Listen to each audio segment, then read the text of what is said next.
Oke,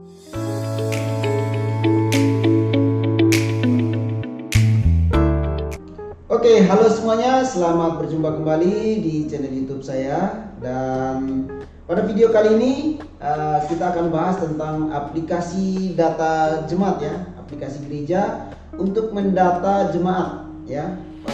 Pada video-video sebelumnya di part 1, part 2, dan part 3 kita sudah bahas dari dashboard, kemudian akun saya dan juga profil, manajemen pengguna, kemudian ada master data, ada data jemaat, kemudian ada data keluarga, kemudian manajemen acara, dan ada untuk pelayanan, master pelayanan, ada jenis pelayanan, kemudian ada jadwal pelayanan, kemudian ada warta, ada penulisan, dan sampai ke publish ya. Kemudian warta yang bisa dilihat dan juga dibaca, dipublish secara online. Kemudian ada fitur atau menu di keuangan ya, dan juga ada laporan data jemaat. Untuk fitur dan menu-menu ini sudah saya bahas di part-part sebelumnya, dan pada video kali ini, di part ini kita akan bahas mengenai backup dan restore database ya. Salah satu komen di video YouTube saya sebelumnya meminta bahwa apakah aplikasi ini bisa backup dan restore database ya. Nah, pada video ini kita akan bahas tentang backup dan restore database, dan tambahan satu lagi di laporan data jemaat ya. Nah, di data jemaat ini daripada kita menginput satu persatu, kita menambah satu persatu jemaat, mendingan kita sudah membuatnya di Excel lalu kita menggunakan fitur atau menu import ini ya, import ini. Oke, kita bahas dulu di pertama ya. Kita bahas dulu yang pertama di backup dan restore database.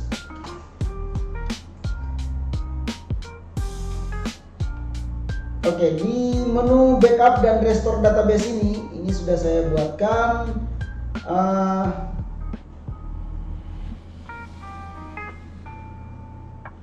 untuk membackup database dan juga merestore kembali database. Kita akan coba di tombol mulai backup ya. Di sini saya sudah kasihkan informasi untuk backup database ya. Klik tombol di bawah untuk mengunduh salinan lengkap dari database Anda dalam format file.sql ya. Simpan file ini di tempat yang aman, kemudian lakukan backup secara rutin. Oke, kita mulai backup ya. Backup. Nah, ketika di klik tombol mulai backup, maka aplikasi akan mendownload file SQL-nya seperti ini ya. Kita lihat. Nah, ini adalah file SQL backupan dari database kita ya, dari database aplikasi ini. Nah, kemudian setelah mendownload, kita bisa melihat isi daripada database kita ya. Contoh saja saya buka pakai Notepad saja ya. Nah, ini file database yang di-download serta semua data-data yang tersimpan di dalamnya. Seperti itu. Kemudian di sini juga ada restore database. Nah, apabila terjadi crash atau juga databasenya terhapus, nah kita bisa menyimpan file tadi ya yang di backup tadi, dan kita merestore kembali. Nah, caranya gampang saja, tapi ini di sini perlu diingat. Di sini saya sudah kasih peringatan bahwa proses ini akan menghapus semua data ya, dan menggantinya dengan data dari file backup ya. Kalau kita melakukan restore ini tidak bisa diurung lagi ya, tidak bisa dipanggil kembali atau diurung lagi. Ketika kita merestore, maka database yang kita restore itulah yang akan ditampilkan di aplikasi ini. Oke, caranya gampang. Contoh misalnya yang tadi sudah kita unduh, kita tinggal masukkan kembali datanya ini, kemudian kita open. Setelah itu kita mulai restore. Ketika diklik tombol restore, maka database-nya akan kembali seperti database yang kita unduh ini. Oke. Demikian, kita lanjut ke sebelumnya saya perlu memberikan informasi bahwa untuk menu backup restore ini hanya ada di akun admin ya. Kalau di akun jemaat atau akun user, profil gereja, manajemen pengguna dan backup restore ini tidak akan ditampilkan ya. Kita coba ya.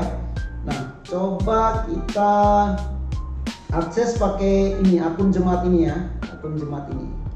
Oke, kita coba akses pakai akun jemaat atau akun user ya.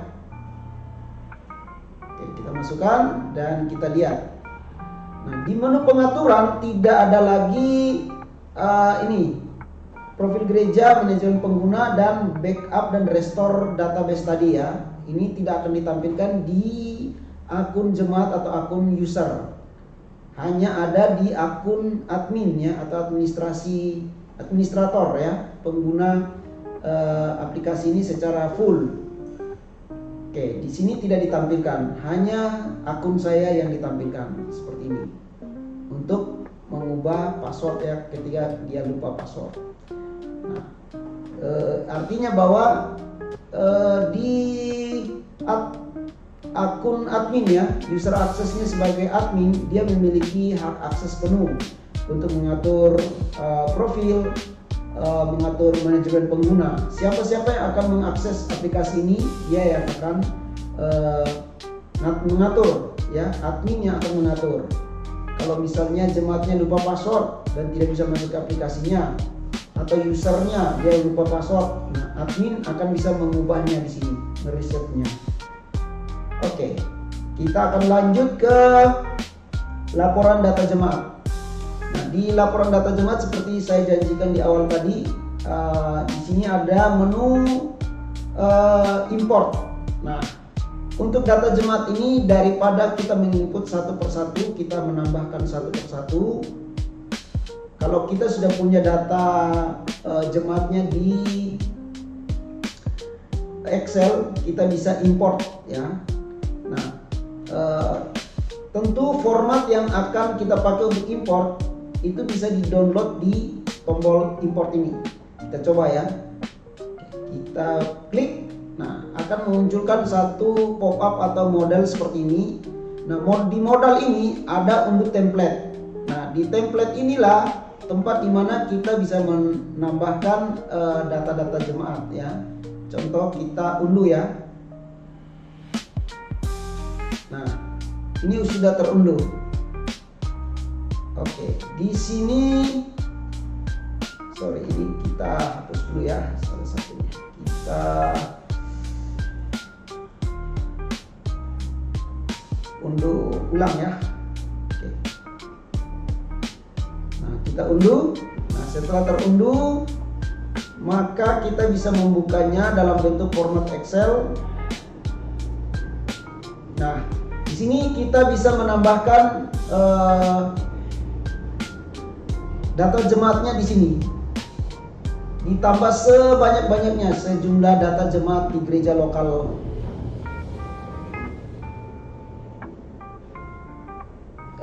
Di sini kita lihat di aplikasinya baru ada satu ya, baru ada satu. Namanya ini Maria Ibu Yesus, seperti itu ya, dengan alamat dan lain sebagainya.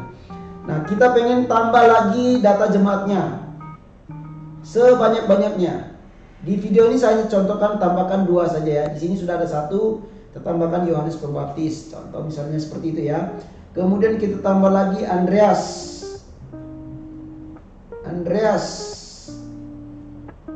Saudara Simon, misalnya seperti itu nama lengkapnya.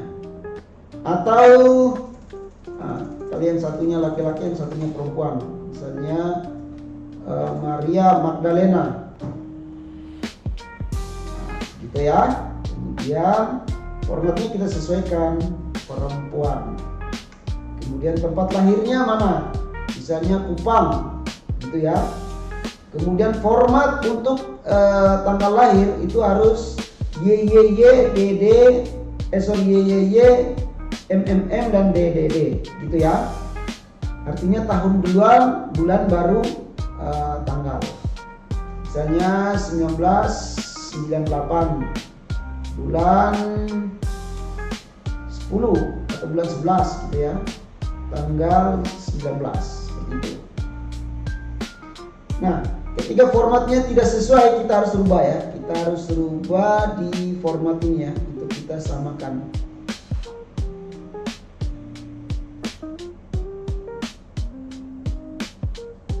Ini ya formatnya. Nah, seperti ini ya formatnya. Oke, kemudian nomor HP-nya silakan isi.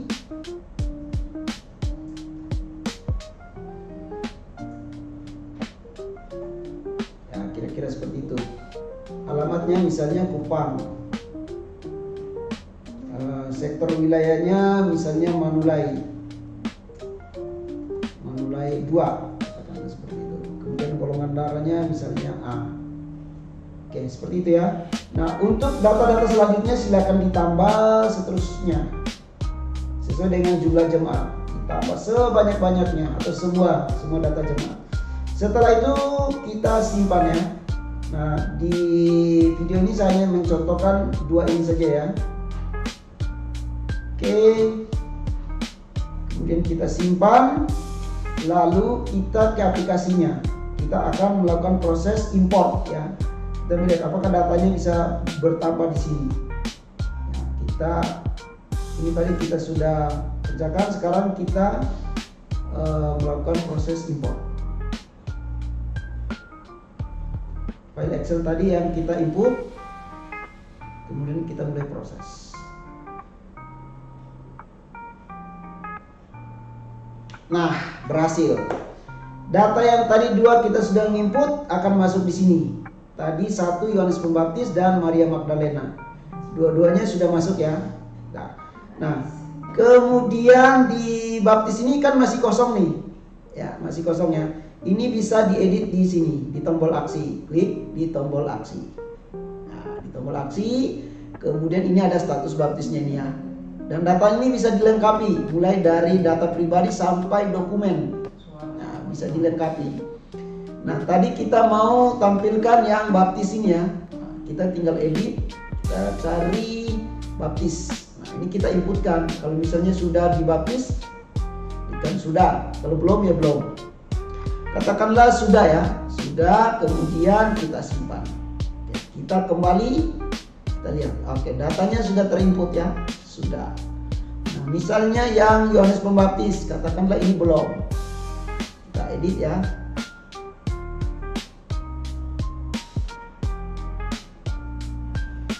Oke, kemudian kita kembali. Nah, di sini sudah tertera bahwa belum.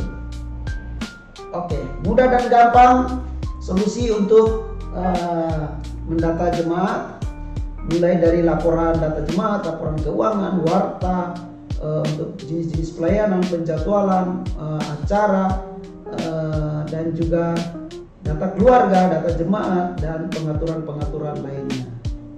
Oke, demikian untuk video kali ini, dan untuk video-video selanjutnya saya sudah buatkan satu ide untuk kita bisa melanjutkan atau juga menambahkan ya menu-menu atau fitur-fitur. Ide saya adalah untuk membuat laporan data jemaat, modul yang mungkin belum pernah kita kerjakan atau belum pernah kita pikir ya. Nah, kita bisa membuat halaman baru yang menampilkan statistik jemaat ya dalam bentuk grafik atau diagram ya, misalnya diagram lingkar untuk jenis kelamin atau diagram batang untuk kelompok usia. Kemudian kita juga bisa tambahkan tombol untuk mencetak dan mengekspor untuk data jemaat yang sudah kita filter ya ke dalam bentuk PDF atau Excel. Dan juga kita bisa menyempurnakan penjadwalan ya, menambahkan fitur untuk melihat jadwal dari sudut pandang jemaat. Misalnya lihat semua jadwal pelayanan saya di bulan ini, atau mungkin menu-menu yang sejenisnya. Sesuai dengan ide dan juga mungkin kebutuhan-kebutuhan di jemaat lokalnya. Kemudian kita juga bisa menambahkan untuk halaman publik ya, menambahkan galeri foto, halaman tentang tentang kami atau juga informasi kontak yang lebih detail di index ya, index.php. Oke, mungkin di video-video yang akan datang akan kita bahas tentang itu. Oke, dulu sampai di sini video kita kali ini. Kita berjumpa lagi di video selanjutnya. Tuhan memberkati.